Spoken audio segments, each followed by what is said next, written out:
Hello, this is Patrick from XPression. I'd like to show you a new feature in XPression Maps 3.4 and higher, the ability to control the direction of the scroll wheel when you zoom. So here I'm starting off, I'm in Microsoft Bing on my web browser, and what I want you to notice when I use my mouse and I put it on my screen and I move the scroll wheel on my mouse forward, I zoom in, and when I scroll backwards, in other words towards me, I zoom out. And that's the way a lot of applications work. I'm going to go into XPression Maps, and again, I just so happen to have an XPression Maps rendering here of Indianapolis, the same place I was before. And when I work in XPression Maps and I pull the scroll wheel towards me, in other words, away from the screen, I zoom in, and when I push it forward towards the computer, I zoom out. Well, that's not the way everybody wants to work.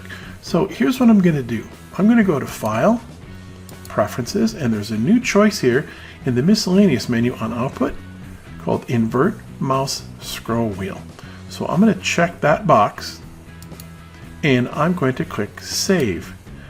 And when I click OK, I'll get a dialog box telling me that some values are only changed when I restart the application. So I'm going to go ahead, I'm going to click OK, and I'm going to go ahead and restart the Maps application, and we'll be back in just a minute.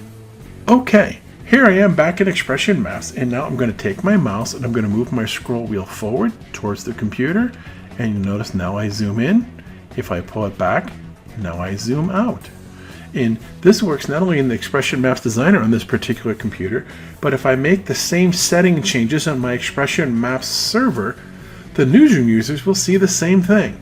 So this is a way that you can control which way the scroll wheel works on your mouse working in XPression Maps.